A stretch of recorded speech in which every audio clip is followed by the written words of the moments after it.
Hey everyone, how's it going? It's Jewel here from Essetino Media, and welcome to episode number 169.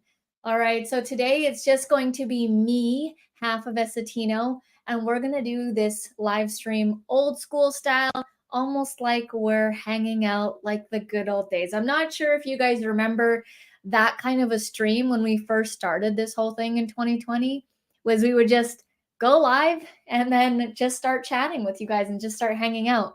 So that's what we're going to be doing today, along with the title that says Lessons Learned from Managing 7 YouTube Channels. That's where we're at right now at this current time. It blows my mind to even think that right now we're managing 7 channels. It's actually kind of like 7.5 if you count Auret's music channel, but we only post to her channel periodically, so it's not like a continuous ongoing basis. So as we come onto the screen, let's share some wins, say hello. StreamYard has been really weird lately, and the connection and the stream, and it's not going to Facebook groups anymore, and Facebook was being weird, so I don't even know if people are even going to be seeing this stream. People might be seeing it on replay, so I don't know if I'm going to just be chatting with myself the whole time. But that's okay, because that's how it used to go in the beginning. But anyways, if you are here, please do let me know. We've got Getting It Done north of 7. Hey, Roland, how's it going? Do you have a win for us to share this week? I do have a couple of wins here, but let's start off with that.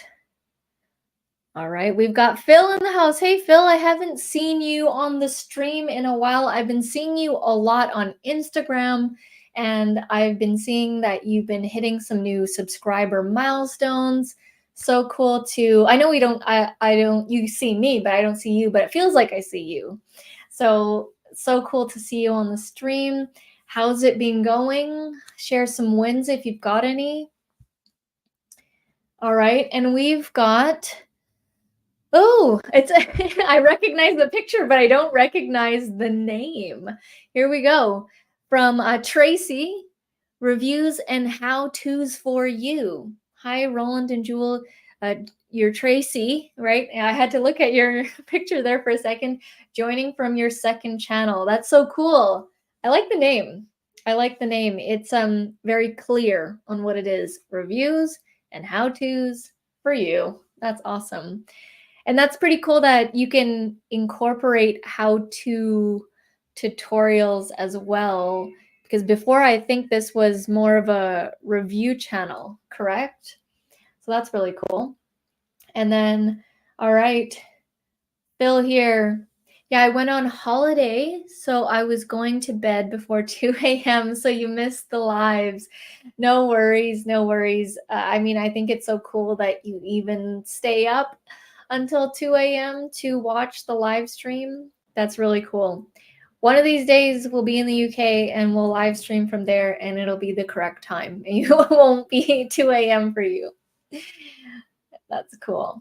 All right. Yeah, I've always wanted to do a live stream from other parts of the world in their time zone so that other people can be exposed to us, because I know here we're all the way on the West Coast, and it's like 6 o'clock right now. It's 2 a.m. over there. So yeah, I know it's hard for the other side of the world to see us. So that's why they generally only catch us on the replay. So share some wins if you've got any. Win that I have here, and again, this is going to be like old school live streaming style, like from 2020, 2021, where I don't really have like a full-on teaching curriculum for you guys. I'm just going to share a couple of stories and share what's been going on, and then we can conversate, so you can type in the chat. All right, quick win here. Well, it's not a quick one, but next week we're going to Las Vegas for that event, the Femfluence Forum. So we are going to be on guest speaker panelist for the forum. There's like, I think 100 female entrepreneur ladies in there who all have their own businesses, and we're all going to be in Las Vegas. We're staying extra because our business coach, she got a mastermind house, and we're going to be staying in the mastermind house. I've never done one of these before. I've always seen these. I've always seen people do a mastermind house and then like see videos of people doing like other entrepreneurs staying in the same house and doing videos and collabs and group stuff. And I've always seen that, but I've never actually been a part of one. So I'm excited. So we're going to be staying in this mastermind house in Las Vegas. And that's going to be, I mean, Vegas, this is going to be a different kind of Vegas trip because usually Vegas is Las Vegas Strip, you know, all the craziness and stuff. But this is going to be totally different because it's going to be a conference, and then it's going to be like masterminding for the next 3 days afterwards. And then obviously we still will have fun and go on the strip. One thing that I always like to do when I go to Las Vegas, and I always tell people to try it out, is the best burger I've ever had is at Gordon Ramsay's restaurant, Burger, you know, unique name, in Planet Hollywood. There's always long lines. Like sometimes you even have to wait for an hour to 90 minutes. I think one time we waited 2 hours. The last time I went there, it was like 30 minutes, but the burgers are worth it. It's pretty crazy. So good. Highly recommend. I'm like a burger connoisseur, and for me, that's like number one burger for me that I've ever tried. And I've tried many burgers all around the world. So that I have not yet tasted a burger better than I've tasted ones that are close, but that one is the best for me, for my taste buds. All right, let's see. No wins that I can think of. My other channel is doing well. That's Fanatical Side Rider. I have a video that did well, 20K views in 1 month. That video is bringing in subs, many comments, and reaching people that don't have ATVs. That's really cool. That's awesome. And Tracy here. Yes, this channel is where I have been repurposing my Amazon review videos and added how-tos from Little Garden to get more view time. Awesome. That's really cool. All right. And people just saying, oh, Phil saying Gordon Ramsay is cool. Yeah, I find that people have two reactions. They either have the Gordon Ramsay's cool, like I think he's cool, and then there's the, oh, I don't like him, he's too mean and all that kind of stuff. And like, yeah, on Hell's Kitchen, he's crazy mean, but he can make a good burger. So yeah, that's the win, heading to Las Vegas for a business trip. And also, side random note, I'm taking tennis lessons. So that's just like, you know, I've taken tennis lessons when I was a kid, and we always say we're going to play tennis and we never get into it. And then when you do actually play, you end up just hitting the ball over the entire fence. That's what I do. So I'm going to be trying out a tennis coach this weekend. So let's see how that goes. Roland says, I had no clue about his burger restaurant. Yes, it's been there for a while, and it's quite famous. He has many restaurants, actually, on the Las Vegas Strip, and he actually has one here, but it's like a replica, and it's not actually his restaurant, so I wouldn't say the one here is very good. Phil says, I have a win. My fishing channel finally got monetized. That's so cool. I forgot that you have the building channel, like where you build stuff out of wood, and then you have a fishing channel. And I'm not sure if you had another one, but that's awesome. That's so cool. So you got the 1,000 subs, 4,000 watch hours, and then now the Google ad revenue. Are you going to be monetizing in other ways, perhaps affiliate, Amazon Associates, or anything like that? Amazing. Really cool. Okay, so let's get into, feel free to, chat in there. It's super casual today. If you've got any anecdotes or anything you want to say, totally fine. But I will be telling a story and then talking about the lessons that I've personally learned from managing 7 YouTube channels at the moment. And that just blows me away because I did not know that it would be going to this point right now, which is cool. It's exciting. It's like there's like a little bit of stress, but it's exciting because you're growing. Like when you're growing and it's hard, but you're having fun, but there's stress involved, like that's okay. That's okay. I enjoy that. And I know that this is going to take me to the next level. It's going to take Essetino to the next level. Oh, got another win here? My win, April, my best month for Amazon commissions and YouTube AdSense. April, that's interesting. My best month was still back in like for Q4, like November and December. That's amazing, Tracy. Congratulations. That is so cool. Okay, Phil says, I have Amazon associate links on both channels, so things are going in the right direction. Awesome. I still think that you should do Amazon influencer, Phil, and repurpose some of your review videos. Because you do some videos on like tools and products that you use and that kind of thing, I believe, on your building channel.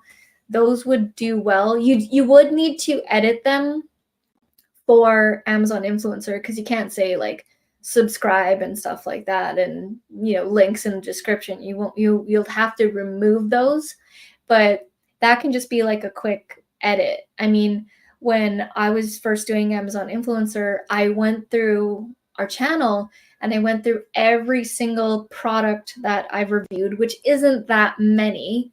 And then I re-put them into Camtasia. I downloaded them because some of the videos were old.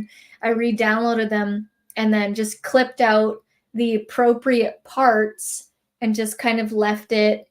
And then I edited it for Amazon influencer, and some of them have led to sales, which is really cool. All right. I'm just going to quickly check Facebook for a second. Okay, no, that was not a message for the live stream. Okay, lessons learned from managing 7 YouTube channels. So this is including our channel, Essetino, and another client's channel that we had from like way back. But in terms of like the heavy duty, one is like 5 channels where essentially our client, all they do is give us the video and we do everything. Like we do everything from top to bottom, editing, thumbnails, SEO, uploading, scheduling, shorts, and a couple of other things that I do on the channel. And then even strategic YouTube strategy in terms of Auret will do research for the client on that topic and see what videos are out there and do research on topics that would do well and basically feed them ideas. What's interesting is people who are in this position to get YouTube channel management, they know that YouTube is important. They know they want to implement it, but they do not want to run it. And so hence, here's where Essetino Media comes in to manage the entire channel. And they just want to be the talent and film the videos, and then that's it. And then they hand it off to us and we take care of the rest. So Auret will actually give them ideas because a lot of them, what's interesting is when we're talking with them, it's like one of the first things they ask is, so you'll give me video ideas to film? To me, that's like the easiest part is coming up with ideas because there's YouTube ideas that flow through my head like constantly. I'll just like look outside and see something and be like, oh, that's a YouTube video right there, that crow eating that bag of McDonald's or something, something totally random. But yeah, the ideas is not a pain point for me, but in talking with our clientele, that is one of their pain points. And so one of our selling points is we say, we'll help you come up with video ideas. Of course, they can come up with their own, and that's totally fine. But I find a lot of them have issue with that and would like guidance on that. So that's really cool. All right. Quick comment here from Phil. Yeah, you want to do that. I will hopefully get around to that at some point. Just need to find the time. I know. But once you get it going, it's pretty exciting. And I think the commissions that you can make from it, Phil, are going to be more than Google ad revenue. Like I feel with, correct me if I'm wrong, Tracy, but you are making more from Amazon influencer than you do on your YouTube channel, correct? But yeah, so we are managing 5 YouTube channels at the moment. One is an older client and one is our own channel. And here are some lessons learned. One, you need to be extremely organized with all of the stuff. Like you need to organize how you're going to take them in, like the onboarding process. What's the process for that? All of the digital assets. So when we onboard them, Auret sends them like a whole email on steps to do, get TubeBuddy, get here's a link to a Google Drive we've made for you. Put all your digital assets, like your logo, if you have a color palette, images, or anything like that, all these things we need to collect. So you need to be super organized. And I'm not saying like our system is perfect right now. We're still working through it, quite honestly, but I just wanted to share our initial thoughts on it and how it's been going. It's like challenging in a good way. Let's just say I'm being challenged in a good way, and that's a good thing in life, because if you don't challenge yourself and you just kind of run the same, like you're not growing at all. You can have a routine, but if you're not growing or working to get better or learning something new, that's when people get like complacent and they're like, what, life sucks and all that kind of stuff. So it's a good kind of growing right now. Let's see here, a comment from Roland. There's a channel I watch. The guy is an ex-NASCAR race driver. He has a YouTube manager and his channel blew up, but they make a great team. The race car guy has such a personality. He is hilarious. Yeah, that's awesome. More and more businesses and people are realizing the power of YouTube. And essentially, it's so much more different than the other social media platforms. I know a lot of people look at YouTube and it's the social media that people use as their own the least. So most people have an Instagram, Twitter/X, Instagram, Facebook. Even more people I find have a TikTok. But YouTube seems to be like this barrier for people. It seems like more daunting, but because it has that, it's like one of the most lucrative ones, in my opinion, for an overall. So yes, you can make money on all of them for sure. That's true. On any social media you can. But I find that with YouTube, there's more bang for your buck. Meaning, I did a video on this about why you should create evergreen content on your YouTube channel, because I haven't seen other social media where the videos last so much longer on YouTube. The shelf life is insane compared to the other ones, like a TikTok. As soon as someone sees that, whatever 10-second, 20-second TikTok, they're on to the next 100 TikToks that they're going to watch. Like it's pretty much just and then if you were to ask a person, what was the 10th TikTok you watched? And it's like, they don't even know, because it's just like an explosion curation of stuff. And yes, you can categorize and watch the same kind of thing, but I feel like it's a little bit different on there. And same thing with Facebook. Facebook is, once it moves down on the timeline, that's pretty much it. It's gone unless you reshare it as a memory, or if someone really goes down your timeline and really scrolls and all that kind of stuff. But for the most part, you got to just keep feeding it. Same with Instagram. It's the same kind of thing with Instagram, but YouTube is totally different. A video can live on its own. It can be its own, and it can get views for years and years and years. We have videos from 2018 to 2019 that are still helping people and still get views. I'll get a comment every so often because it's a video from like 2018 or something, and then someone will go, it's 2024 and this video is still relevant. That's crazy to me, to even have one video do that. Like, I haven't had an Instagram really do that, or a Facebook do that, unless I reshare the memory. So that's one thing, is YouTube is so much more different than the other platforms, in my opinion. Roland says, I was actually going to email him about a year ago to see if he needed a manager. I didn't realize he had a guy at the time. I'll message anyone. Not afraid to do so. I'm not afraid of rejection.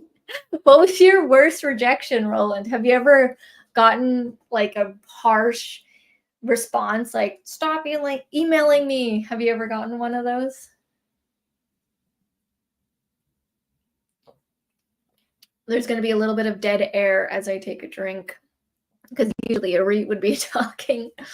Yeah, it seems rare to meet someone who uploads videos to YouTube. Not sure why, though. It's just, it's a platform that it scares people. Whenever we go to networking events, everybody's always like, I've been thinking about starting a channel, or I started one and then they gave up. You know how many people they started and then they dropped off and then they gave up? It's usually our clients, the YouTube channel management people. A lot of them, they started, for whatever reason they got discouraged, and then they just wanted to offload it, which is really interesting. Really, there's more data that we're going to pick up on as we manage these channels, and we will continue to share the lessons learned. But first thing that I've noticed is organization. You need to be so organized. And also, because of the workload of video editing, I've actually had to hire another video editor, and I'll probably need to get another one depending on how much workload this one person can take. So we literally just hired them last week.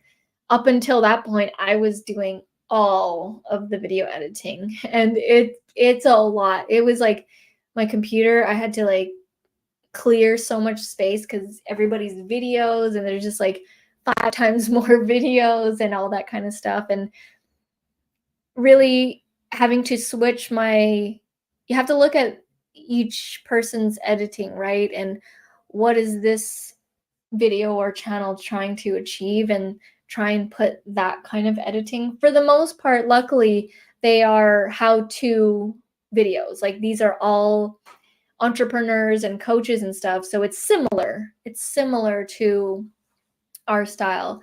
But yeah, we've had to hire someone new, and the person that we hired was awesome. They work so fast. They are from a different country. We found them on Upwork, and we've been trying them out.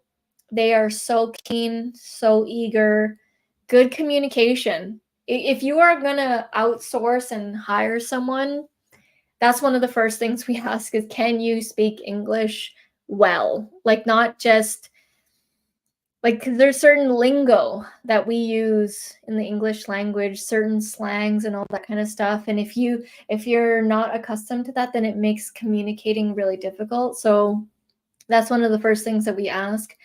We obviously always look at the experience, but it's interesting because this person actually was newer on Upwork, but the way that they wrote their email, they understood what we wanted. So how it works on Upwork is you put a job posting up and you say what you're looking for. So we put looking for pro YouTube video editor, for like a long-term thing.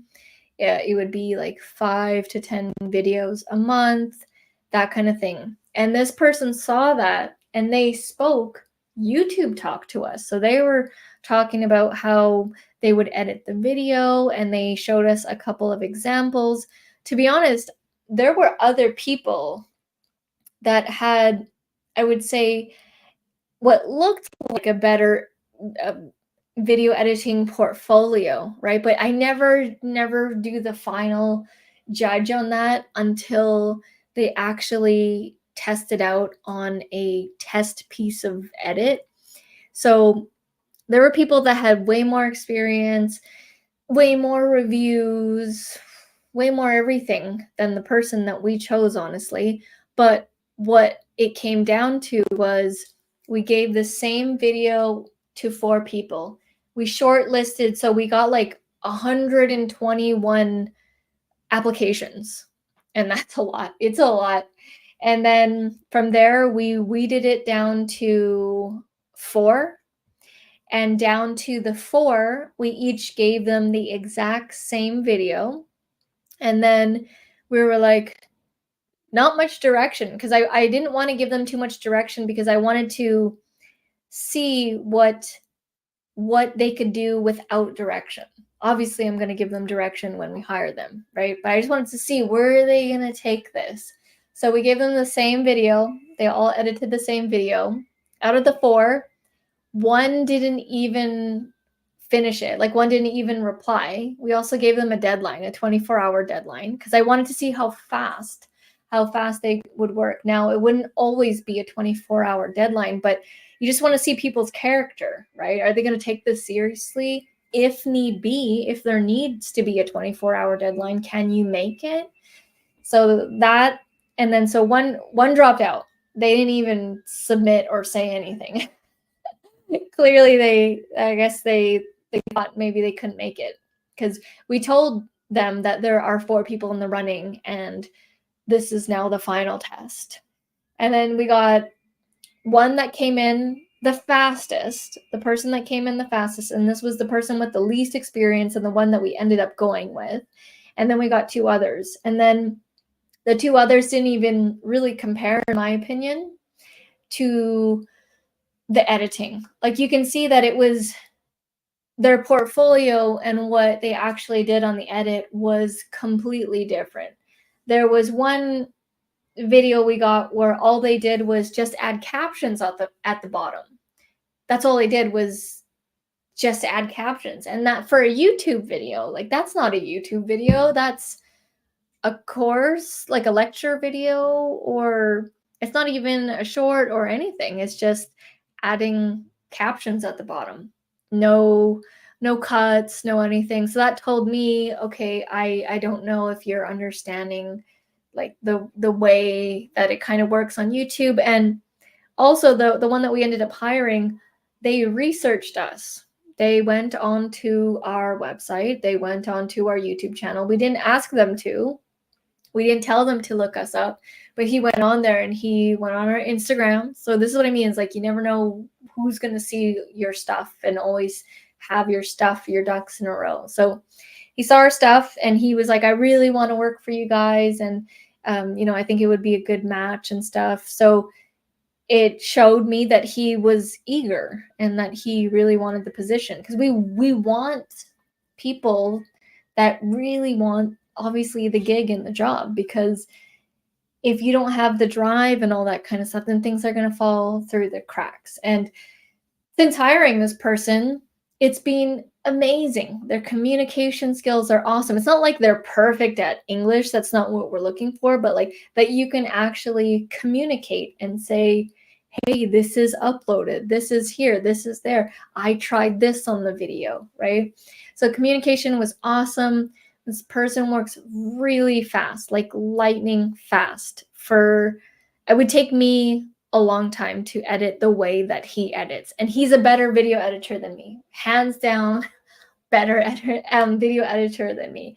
We have not used him on our channel yet. We were testing him on the YouTube channel management clients, but who knows? Let's see. We want to fulfill our YouTube channel management clients first, and then I don't know if he'll touch our stuff, but yeah, that's a possibility.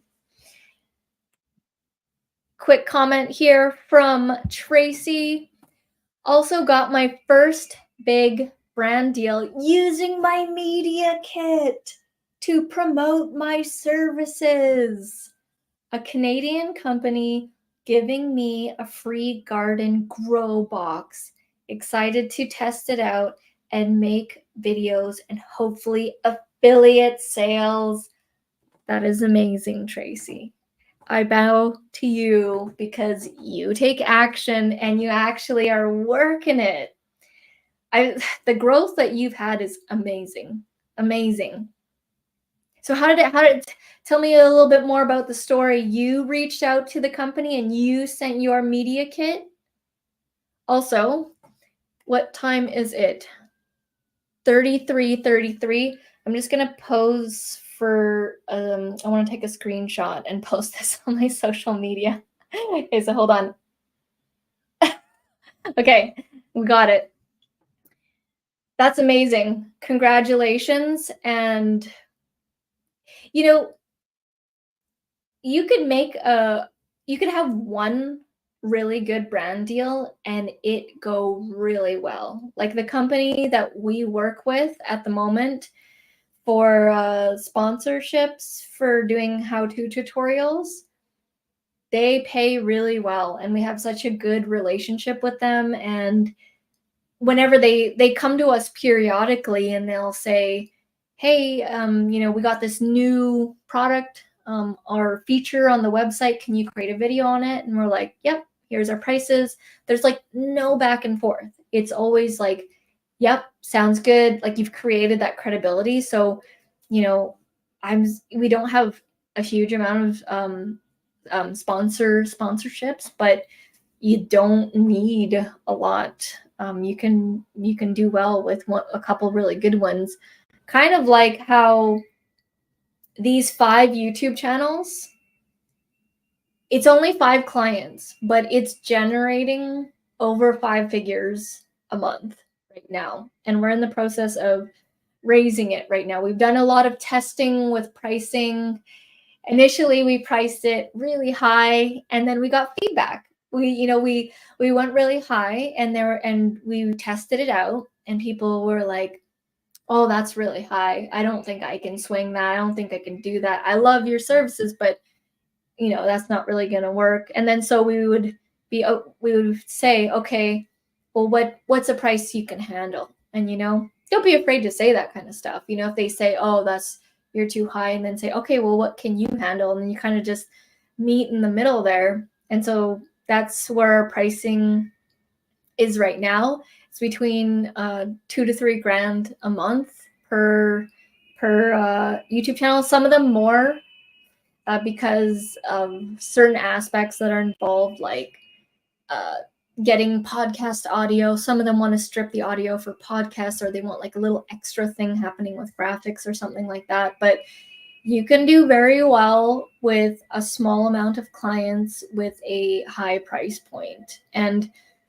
in trying out all the different things of making money online, this has definitely been the most lucrative, is getting high-end clients that will pay and that have no problem to pay. So amazing. Congratulations, Tracy. Getting it done north of 7. That's amazing, Jewel. It can't be easy to hand off your work, especially for your personal channel. Oh yeah, it's a whole thing. And even it's actually kind of harder to do it for a client's channel because, we are in charge of the channel, but we're getting, outside people to help and stuff. So we're very cautious of it, and we really take the time to choose people. I know that people wouldn't want to even go through this where you have, let's say, 100. Oh, are we still live? Something happened on the computer. Where people have at least 100. Well, I don't even know what I'm saying now. Pause for a second. Are we still live? Because I am frozen on the screen. Let me just see.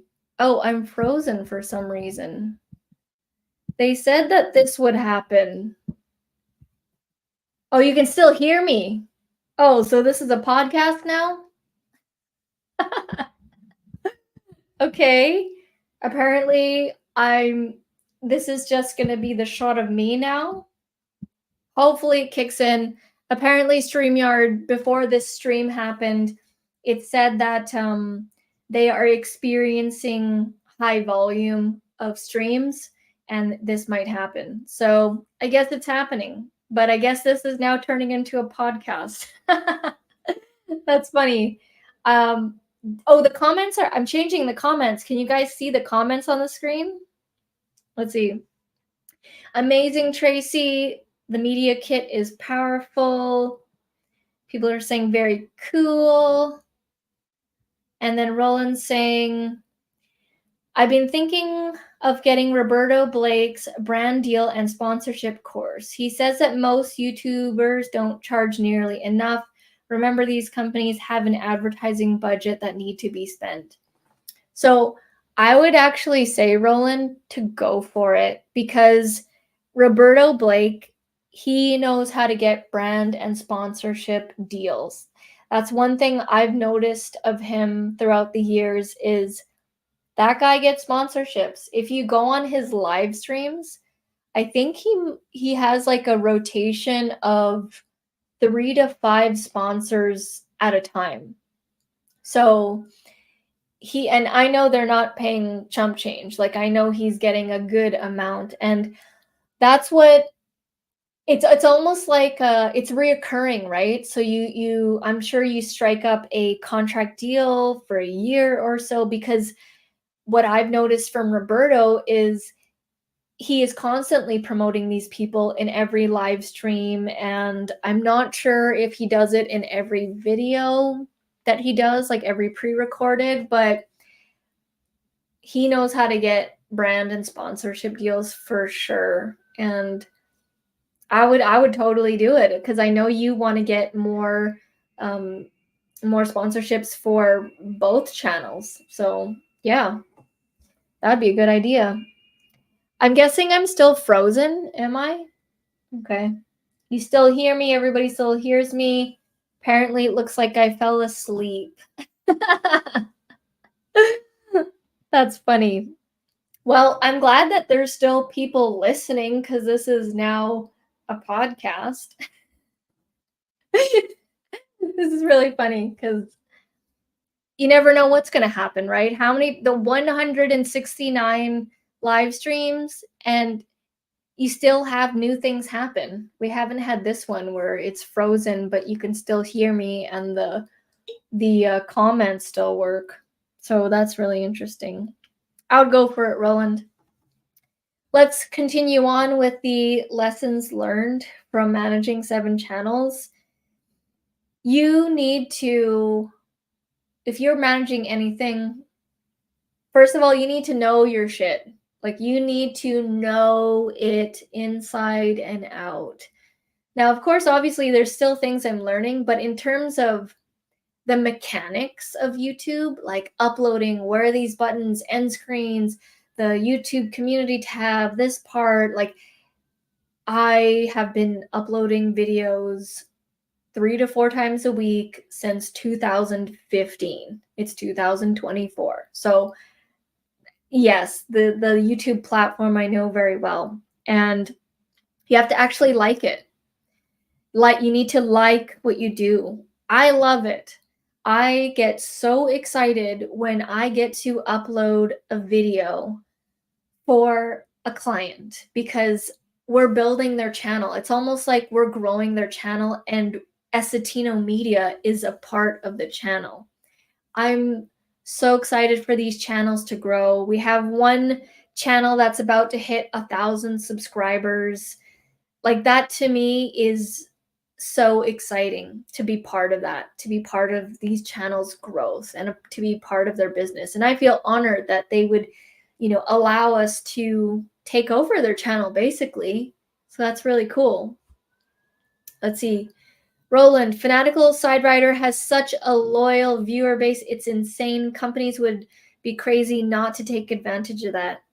I still feel like, Roland, you got to create a product or get it at, you know what, at least collect their emails, Roland, because even if you don't have a product or service, at least collect the emails, because that is valuable to companies. So even if you're like, hey, join the mailing list, the Fanatical Side Rider mailing list, and get notified every time I release a video, and you kind of like send an email out, right? Letting people know when the latest video is in so they don't miss it. And that way you have the email, because the email is very valuable. Companies will be like, hey, Roland, if you go, sorry, I'm getting my thoughts. There's so many thoughts happening.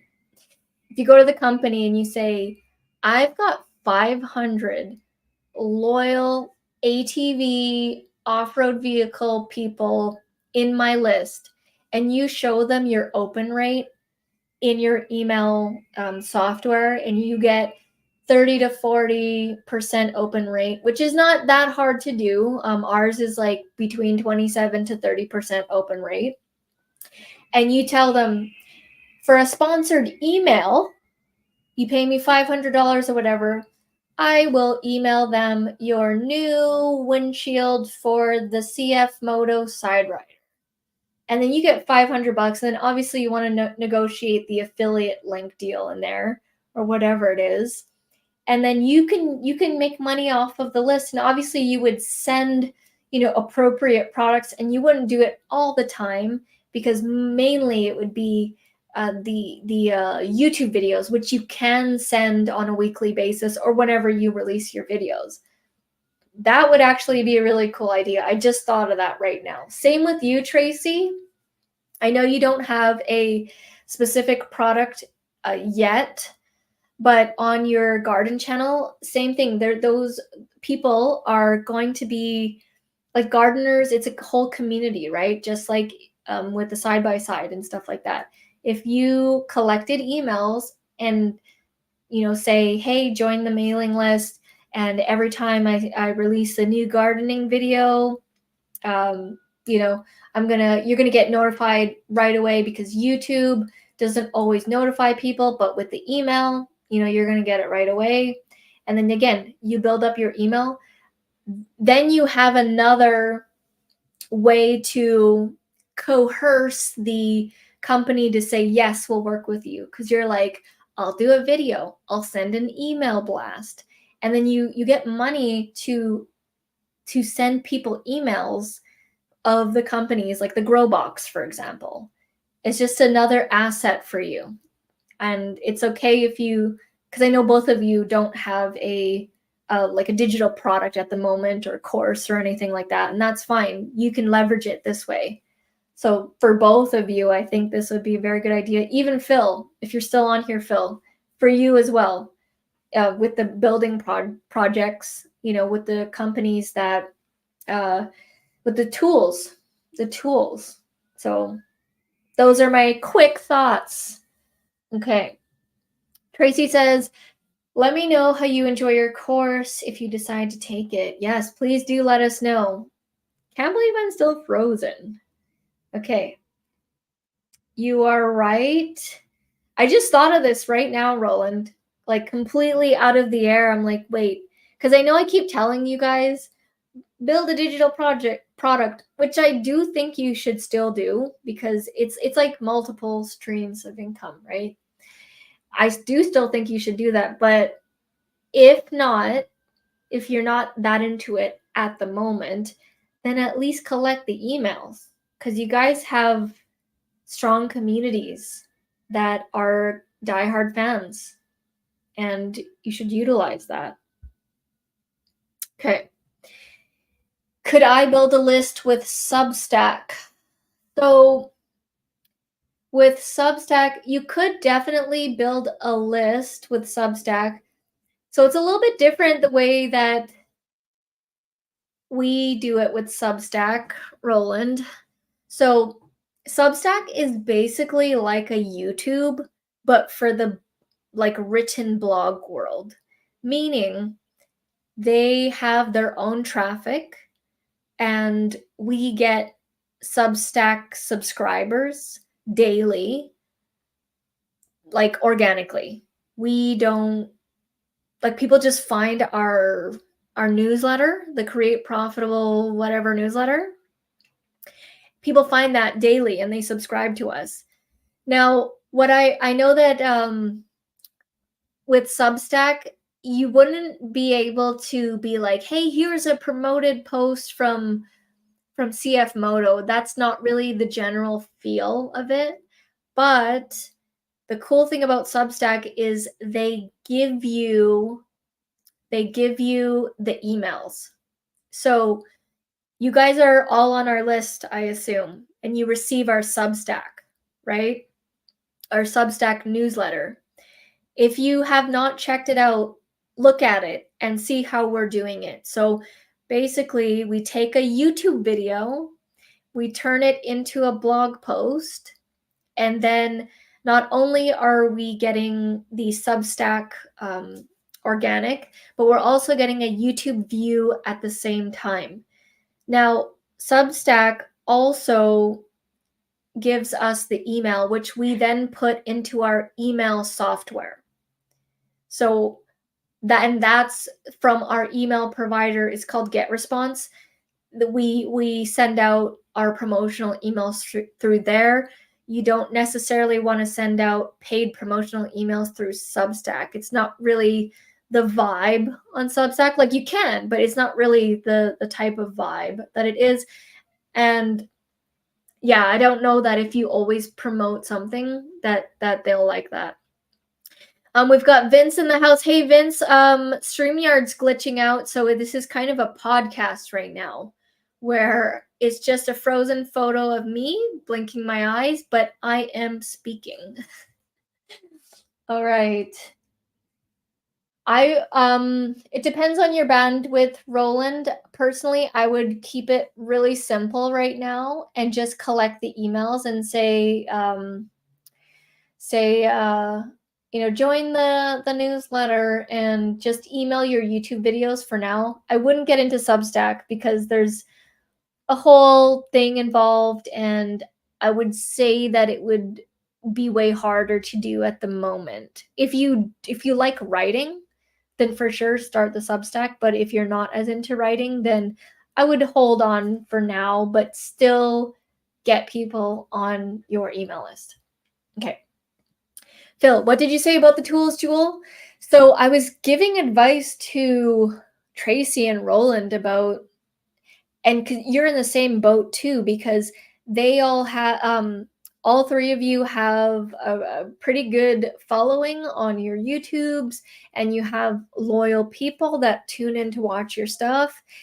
And all three of you do not have a digital product, right? And I know it's hard to create one and to get all into it.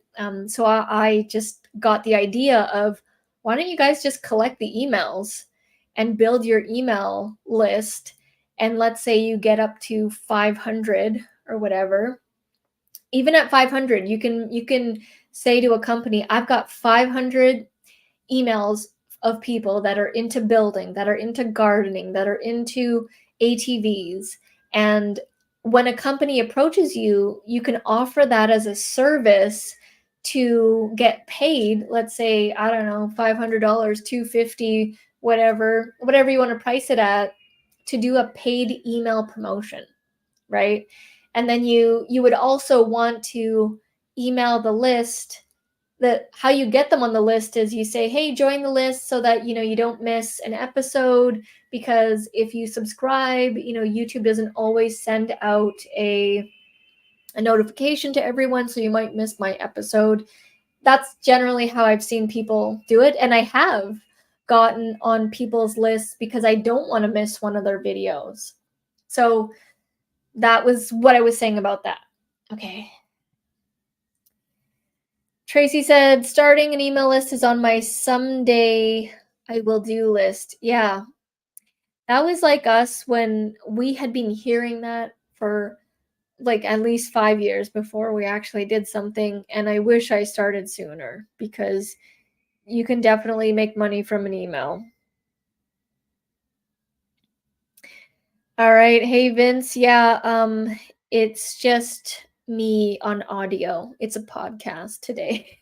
And the lovely photo of me. All right, Roland, thanks. I'll use an autoresponder. It's been years since I built a list. Here's the thing, Roland. Even if you got because you said the fanatical side rider people, they're diehard fans. Even if you got 100 people, and then you emailed them an email saying, hey, everyone, I just bought this new decal for my ATV. Here's what it looks like. Here's the link of where I got it from. They have 1,000 other designs. Just wanted to share this with you guys if you want to decorate your vehicle. Boom. It's not so harsh where you're being so salesy. Like, you're just saying what you did, right? And not only would you make affiliate sales, but you can leverage this to the company and say, hey, 30, 40, 50% people open my email when I send it. Would you like to pay for a sponsored email, right? That's why I got the idea, because you guys were talking about sponsored videos and getting sponsorships. You can also, there's a such thing as a sponsored email, and companies pay pretty good money for that. So that is my idea for you guys. Okay, Phil says that's a good idea. I hadn't thought of that. I'll get round to it as soon as I plan on making a free PDF to build the email list. Yeah, I know. The PDF, like making a free PDF, I find that it stands in the way of creating it. That's why I was like, just keep it simple and just do if you want to be notified when people get a new email, you can make a quick page on whatever email software that you use. We use GetResponse, but there's like MailChimp and stuff. You can create a quick opt-in that you could put in your YouTube video descriptions today, and I guarantee you'll start getting emails already if you put that quick, let's say, MailChimp opt-in link into every single one of your videos. It's exactly what happens when we put our Substack link. Right now, we are wanting to grow. We're doing twofold. We're growing our Substack, and we're growing our email list at the exact same time. So yeah, we'll just leave it at that. That was cool. That was an idea that I had for you guys. I apologize for the technical glitches, and it's all frozen right now. But yeah, I'm excited. That was I feel like you guys should do that. You three should really think about that. Again, that's also another stream of income for you guys. Yeah. Okay. Phil says, all this makes you realize is how valuable time is. Yeah, that's why I'm really protective of time. Auret is really protective of time. And you gotta always, when I'm doing stuff, I'm always, is this going to move the needle forward? Should I do this? And is it part of the bigger picture? Because a lot of things we're just doing because we like doing it, or it's easy to do, or whatever, right? we were in back in 2012. The guy was like this. He was like, "What's the money making activities? Focus on the money making activities," because I was so busy back in 2012 and 2015 doing like anything and everything that came to my mind, right? But now I'm very protective and I'm like, does this contribute to the goal? Is this going to move the needle forward? And really think about that when you're doing stuff, anything. Because, yeah, time is limited for sure. Roland says, thanks, Jewel. I'm making notes. Ideas are flowing. Yeah, the idea just flowed through me. That was wild. That was crazy. You never know what you're going to get on the stream. That was a golden nugget for you guys. I really hope you guys take action on that. I will keep reminding you because that was a really good one. But anyways, I think my voice is getting all tired, and this is weird because I'm doing a podcast and I'm staring at this photo of me with my eyes closed. So thank you guys so much for tuning in. I really appreciate it. It was great hanging out and doing like the old school style of live stream. Phil says, thanks, Jewel. Tracy said, I've set my retirement day from my day job for February 2025 and excited to have more time to grow my channels. Oh my God, Tracy, congratulations. You've set a date. That's next year. That's going to come by so quick. Congratulations. I'm so happy for you. I remember, initially when first met you, you were saying one of your goals was to retire from your job and hopefully make money online. And now you're making it a reality. That's epic. That's epic. All right. Roland says, lol, good night, everyone. Let's go away and work on our channels. Thank you so much, Tracy. All right, guys, have a good one. I'm waving, but you can't see me. Thank you guys so much, and we'll see you in 2 weeks. So the next stream will be Thursday, May 30th. We'll see you for the next stream. All right. Bye, everybody.